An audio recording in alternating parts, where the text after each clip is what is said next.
అది ఒక అందమైన పల్లెటూరు. స్వతంత్రానికి ముందు జరిగిన కథ ఇది. ఈ గ్రామంలో సాధారణ రైతు కుటుంబం ఒకటి నివసించేది. ఎంతో ఆనందంగా గడుస్తున్న వాళ్ళ జీవితంలో ఒకరోజు ఆ ఇంటి పెద్ద మరణించాడు.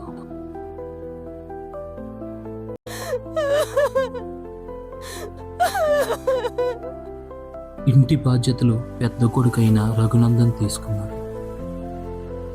ఈ మధ్యనే తల్లి కూడా అనారోగ్యం పాలైంది.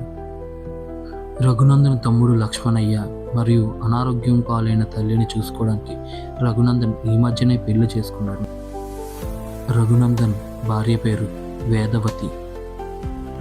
14 మైళ్ళ దూరంలో ఉన్న రామభద్రాపురం వేదవతి సొంత ఊరు. వేదవతి చాలా మంచి అమ్మాయి. త్వరగా ఆ ఇంట్లో కలిసిపోయింది. వేదవతి గర్భం దాల్చింది. రఘునందన్ తన భార్యని పుట్టింటికి తీసుకుని వెళ్ళాడు. అత్తమామలతో చాలా ఆనందంగా గడిపాడు. సమయం ఎలా గడిచిందో తనకు కూడా తెలియదు. సాయంత్రం అవుతుంది. అత్తమామలకు చెప్పాడు, నేను బయలుదేరుతాను, అమ్మ తమ్ముడు ఒక్కలే ఉన్నారు అని. మామయ్య, ఈ రాత్రి మీద ప్రయాణం అవసరం వాళ్ళడు అని అడిగాడు. భార్య కూడా వద్దు అంది. అయినా రఘు బయలుదేరాడు.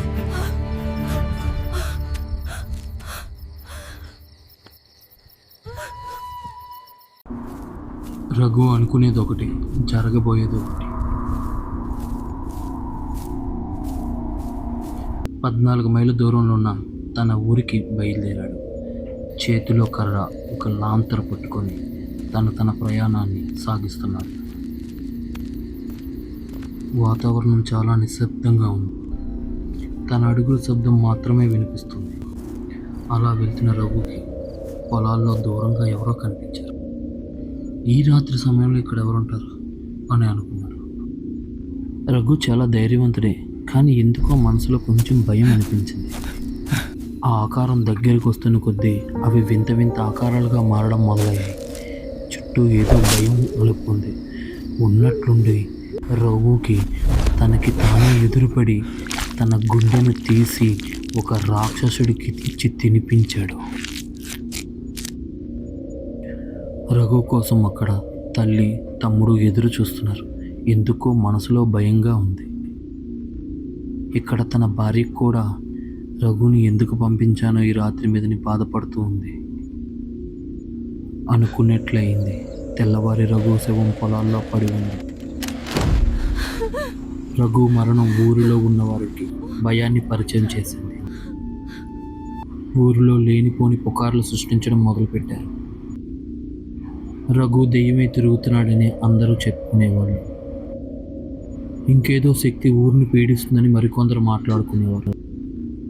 కానీ ఆ కుటుంబం దిక్కులేనిదిలా అయిపోయింది. ఊరి ప్రజల మాటలు మరీ బాధించినాయి. కానీ కొంతమందికి మాత్రమే తెలుసు అది ఒక రాక్షసుడు పని అని.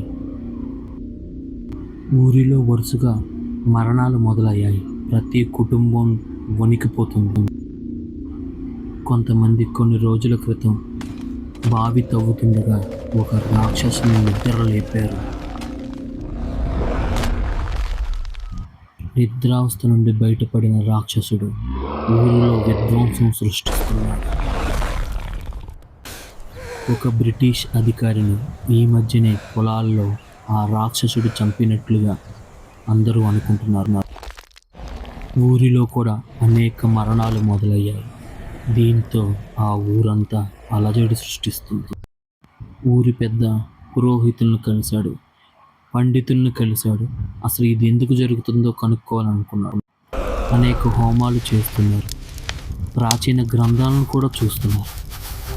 అప్పుడు సాక్షాత్తు పరమేశ్వరుడే వాళ్ళకి సహాయం చేసేందుకు ఒక వ్యక్తిని పంపించినట్లుగా రాజు అనే వ్యక్తి ఆ ఊరికి వచ్చాడు.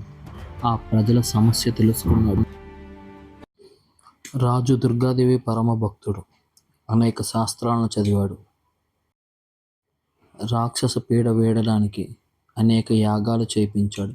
చివరకు ఒక ప్రాచీన గ్రంథంలో ఒక పవిత్రమైన రాయిని ఒక పవిత్రమైన మొక్క అవసరమని తెలుసుకున్నాడు. ఆ గ్రామ ప్రజలే దాన్ని సాధించే విధంగా అందరికీ ధైర్యాన్ని చెప్పాడు.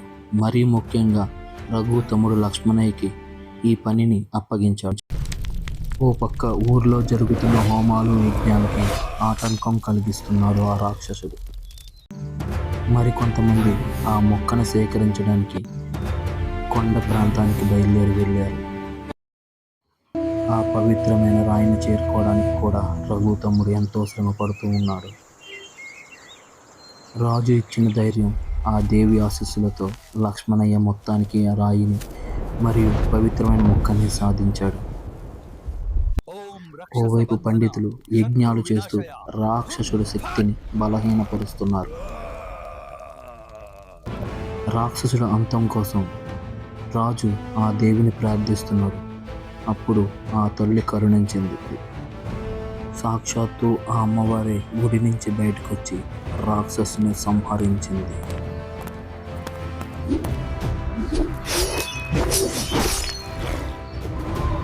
రాక్షసుడి అంతంతో ఆ గ్రామంలో సంబరాలు మొదలయ్యాయి. రాజు అక్కడి నుంచి బయలుదేరుతుండగా కొందరు వ్యక్తులు ఆపి, అయ్యా, అసలు మీది ఏ ఊరు, మీరు ఎక్కడి నుంచి వచ్చారు అని రాజుని అడిగారు. మాది విశాఖపట్నం, నా పూర్తి పేరు అల్లూరి సీతారామరాజు. మీరంతా కలిసికట్టుగా పోరాడి ఒక రాక్షసుని చంపారు. ఈ బ్రిటిష్ సైన్యాన్ని ఎందుకు పారదోలారు ఆలోచించాలి అని స్వతంత్ర ఉద్యమాన్ని ఆ గ్రామంలో మొదలుపెట్టించారు.